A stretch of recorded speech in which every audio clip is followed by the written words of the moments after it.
It's unfortunate that Honorable Kaluma is walking free right now. Very unfortunate that he's walking free, despite the utterances that came from him that really somebody at his level. No. That is unacceptable. In law, there's what we call the reasonable bystander test. It means a person with this level of education, experience, expertise, understanding society will reason. There's a reasonably expected code of conduct for such a person.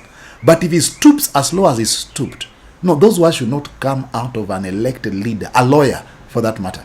It's unfortunate. It is embarrassing to the lawyers. It's embarrassing to the Luo nation. It's really embarrassing. How can you utter such statements? And secondly, the reason why I'm really baffled by what is happening right now is that the DCI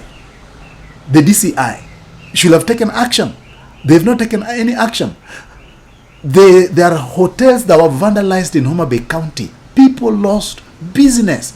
And in the service industry, the name in that service industry is more important than any other thing. When you have goons coming to a hotel, ransacking the hotel, harassing clients, what do you expect? I think Kaluma should be behind bars. Okay? I don't like mentioning names, but in this case, when you say that you go out, you're on record saying we'll go out, fish them out of hotels, we'll mark the hotels that these guys are spending in, we'll fish them out, we'll destroy those. Really? And then it happens. What is the DCI still doing? What is NCIC doing? No. We can't go this direction as a nation. If we continue this direction, then I think we'll not have a country by next year when we face the general election. This year is not fair because the justice system, or rather our police, are really not doing us any favor. Kagusha was in record time. He was already being hounded by the police. He was in a media station, and already the policemen were there waiting for him to arrest him. He spent a night within the media station, fearing for his safety. But here is Kaluma walking free of charge, walking free. Really? No. We can't accept this. I am speaking as a Kenyan. We can't accept this in this time and age. We can't have selective justice in Kenya. Justice must be and be seen to be fair to all. The governor is in a very awkward position because the expectation as ODM chair is that she should be in full control of the ODM brigade, but it's obvious that she is not. So she's trying to clutch onto what she can to indicate that she's still strong in the ground. But I think that could not be a fact, may not be a factual. Of course, in the negotiations that they are having, that the ODM Linda ground team are having with the broad-based government, the ODM fraternity will be stronger if they spoke in one voice, all of them. But this division was weakening the faction that is allied to the government. So there has to be some a way of showing that they are still strong in the ground. I think this is what was playing out in Homa Bay County, which is really unfortunate. They don't experiment with people's lives and businesses. Whatever violence we saw in Homa Bay was far-fetched. It was not good. It's unfortunate that in Kenya at such a point in time we can still have goons coming out to beat up or to fight against political opponents of their leaders, despite the fact that there was a promise by the PS of the Interior that there will be adequate security for the Linda Mwananchi team. I think that begs the question, that is the PS of internal security really in charge? Okay, because if they're really in charge, why would they say that they'll provide adequate security? Then we see in blatant daylight when people are carrying stones, people are carrying stakes, and they're carrying weapons really, and on broad daylight, in the glare of camera, and the PS promise security. So I think it's unfortunate that a leader such a caliber can speak a word and that statement means nothing. Yeah, I will not say that as a matter of fact, but silence speaks volumes. Yeah, at times we speak by not speaking. So her silence speaks volumes, and I think she should have come out strongly to condemn such, because if we continue perpetrating such, then I think it really speaks to our democracy. Political competition is legitimate, but demonizing opponents is not legitimate. You want to say, as a member or rather as a governor, I think you should have the stomach to take in what your opponents are saying without really stooping so low.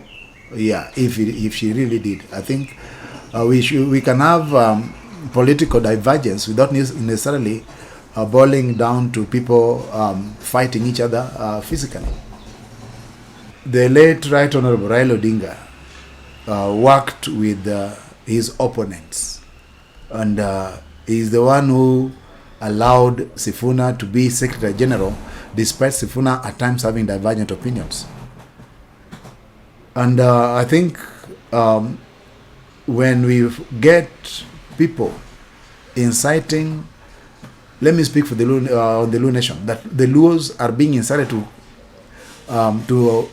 vandalize other Luos' businesses. They are being incited to beat up other people within the same community. I think anybody who does that, it does not deserve being a leader in this nation. No, it doesn't deserve being a leader, and shame on you if you're doing such a thing. Shame on you. Luos were previously known as the civilized people within this nation. We were ranking tops in terms of civilization, in terms of decorum, in terms of how we handle ourselves, the most intelligent people. But by and large, as we look at it now, we look like fools when compared with other people. Democracy does not mean that you turn your political opponent into an adversary that every time you meet, it has to be blows, kicks, stones, and sticks. No, we cannot continue like that. We have businesses to protect. Now, speaking about that, shame to those people in Oyugis who are burning tires on the road. After you burn tires on the road, there will be potholes on that road. Who will be suffering? I think we are beyond this, and I hail Kisumu for that. In Kisumu, people no longer burn tires on the tarmac. But when you see Oyugis, people burning tires on the tarmac, shame on you. You are interfering with the infrastructure, and you'll get potholes. Those roads, you're the very people who remain in those potholes, and you'll suffer. You'll begin crying that there's no development. So we need to have decorum. We need to be civilized in the way we handle our politics. Yes, we are free to take whichever term you want to take, whether one term, two term, no term, all terms. Take whatever side you want to take. But that is not a ticket to go ahead and begin physically, violently confronting your political opponents. You should be able to sit in one table, talk, speak your views. Let us compete on ideas, not on such goonism. You know, whenever there is a large gathering within any town, there's always a positive aspect of it in terms of economics, okay? In terms of hotels, or the service industries, in terms of the products, in terms of tourism, in terms of products being bought, in terms of transportation, all these things bring in money to whichever place that there's such a big gathering. So I'd like them to tell us the impact economically in Homa Bay. Now that Homa Bay became a ghost town from morning, let's ask ourselves, what is the impact? There are people who did not do business in Homa Bay. There are tourists who are supposed to come to Homa Bay. Right now, the ratings of Homa Bay will go down because hotels in Homa Bay can easily be attacked by goons. So which tourist in his right senses will pick Homa Bay as his first choice? So ratings are going down, the economy is going down because of such characters. So if anybody is funding, or if anybody is behind this character of these goons, then I think those people don't have our interest at heart. Homa Bay was becoming a very good town in terms of the way we've marketed it, in terms of agriculture, in terms of tourism and all that. But right now, the ratings are going down. Right now, the amount of money that should have changed hands in Homa Bay did not change hands because the town was a ghost town. So I think that's something that the Homa Bay County government needs to think about. It's really unfortunate that we still want to live in an era where people are controlled by fear. That is actually manipulation. You want to manipulate the citizenry through fear. And that is what happens when people lack ideas. Instead of competing in ideas, you begin threatening your opponents. You begin hurling insults to your opponents. You begin threatening the citizenry. You begin balkanizing zones, that in this zone only so and so can come. My friend, Kenya is for all of us, and according to our constitution, any of us can live, conduct business, and stay anywhere within this country. It is unfortunate that we are balkanizing this country. We are making this country to be a place where we have a lot of political intolerance, and it's wrong. It's wrong and it's unacceptable. The end game was simple. The end game was very simple. The idea was very simple. It was to stop opponents from holding a rally within Homa Bay town. That was it. And the success of that, if that were to succeed, then they will really increase their quote-unquote bonga points with the sitting government, so that their weight will be seen that it's possible for them to stop this wave of Linda Mwananchi. Unfortunately for them, it didn't turn out that way. And unfortunately for them, they've really given their opponents a lot of credit of being able to hold the rally despite and in spite the opposition that was meted against them. The amount of opposition meted against them is an indication of the threat the opponents are feeling. So I think if we are not careful, we are building a monument. We are building something that will be out of their control. If they wanted to control this, you remember when Raila was coming back to Kenya after the elections, was it in 2013? When he was coming back to Kenya, the people advised the government then not to allow the Uhuru Park rally to go on. But guess what? Uhuru Kenyatta allowed it to go on. What was the impact? People came, they spoke their minds, and they went home. But if that rally was to be stopped by police, then you could imagine we will not be having Kenya today. So I think they don't realize the consequences that come with intolerance in terms of politics. We should learn to embrace each other, not just to embrace each other, to embrace each other's opinion without even necessarily agreeing with them. You are allowed to disagree with somebody, but not necessarily turn it violent. Yeah. Babu Win is a man to watch. And I'll say the very thing that His Excellency Professor Nyang' Nyong'o said over Sifuna. Nyang' Nyong'o said, Sifuna is the future of ODM. Now, in Luo Nyanza, for some time now, we've lacked a unifying factor since the death of the demise of the Right Honorable Raila Amolo Odinga. And obviously, there are people who have tried wrestling the leadership of the Luo Nyanza so that they can become, or they can fit that position. And we see them in ODM. And you remember when Buru Oginga said that those shoes of Raila are too big. Now, those shoes are available. People are trying to fit those shoes. And I think, give him some time. I think Babu is making good strides. He's making good strides. Yeah, he has his weaknesses, I know. Just like Raila also had his weaknesses.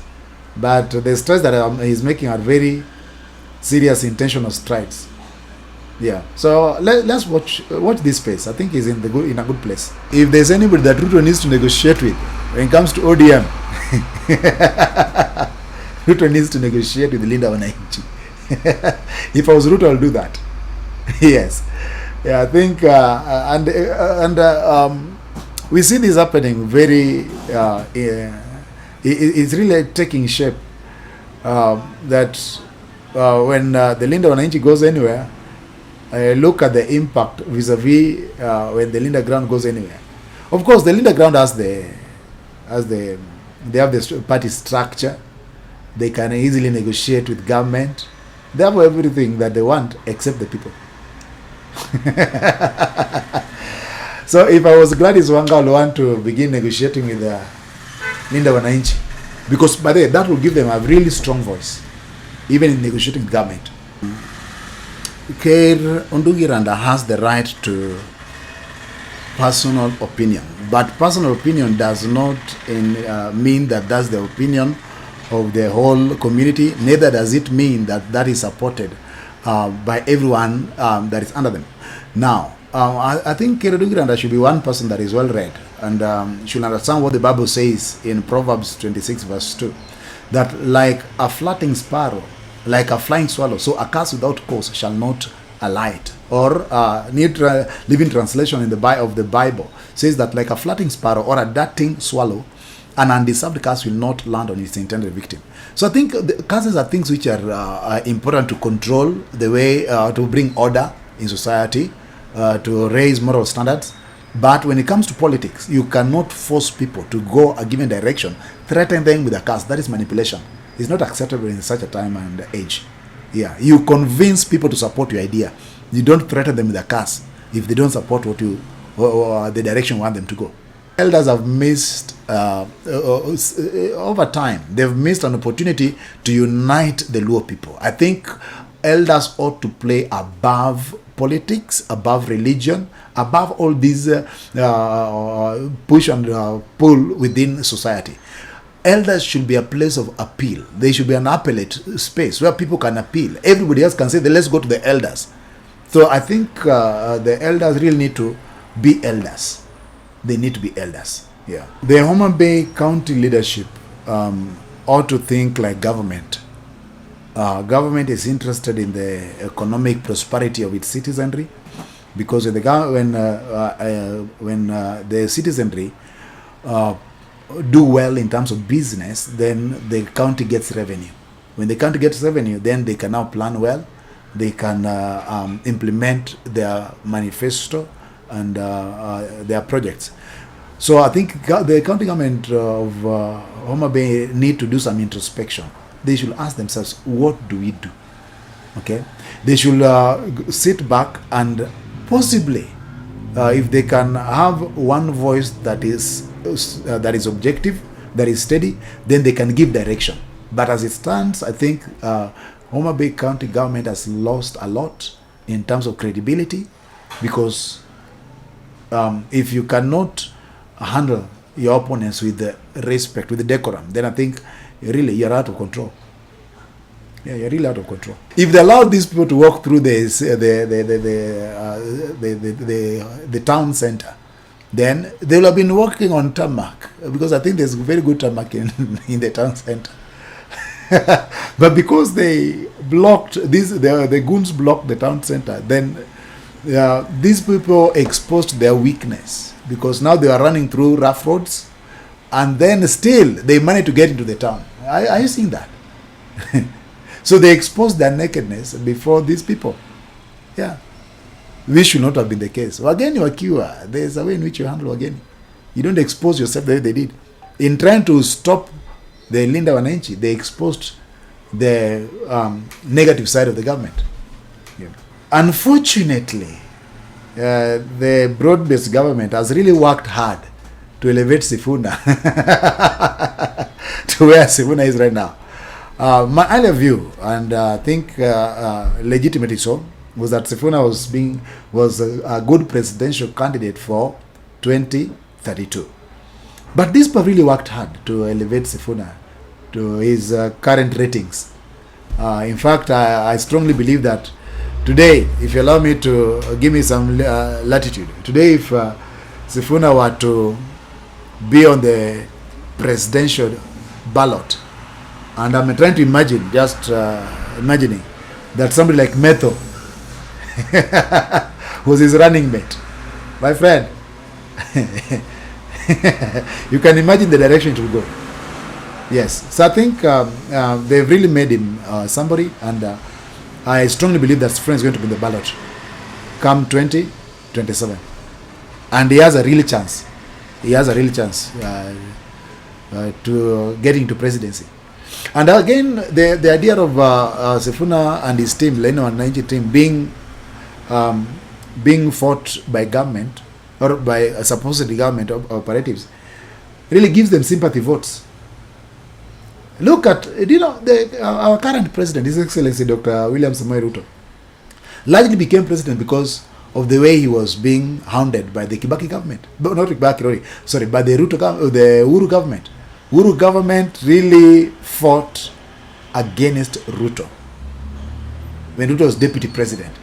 In fact, they dare to campaign for their opponent. Because of that, His Excellency the President gained a lot of sympathy votes from citizenry, largely by the fact that he was a deputy, but he was being embarrassed all over. He was being hounded by the sitting government.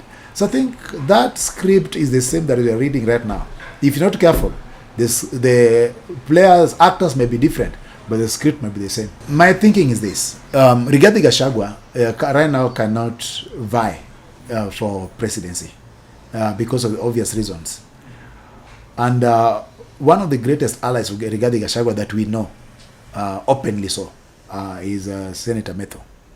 He is an open ally of Rigathi Gachagua, a loyal person that was entrusted even in the issues to do with campaigns at Olkalau. He was in the forefront. So I think one thing about Metho is that he is trusted by Rigathi Gachagua. And that's a big plus for him. He's a young person. So he'll appeal also to the young people. So what happens? If Rigathi Gachagua were to front him to be a deputy running mate of Sifuna, you can be sure that Rigathi Gachagua will marshal the central Kenya vote behind Sifuna. And if that were to happen, then you can be sure that obviously Western is gone. Western imeenda. Yeah. For the first time in history, Western province likely is going to vote as a bloc for the first time in Kenya. If that were to happen, that Sifuna locks Western and Metho, Senator Metho and His Excellency Gachagua lock Central for Sifuna, he's already ahead of the pack. And then we all know that there's the lack of trust between the old guards. I'm talking about the Rigathi Gachaguas, the Matiangis, the Wamalwas, the Kalonzos. They have their issues. Those are peers and they have their issues. But Metho comes with fresh blood.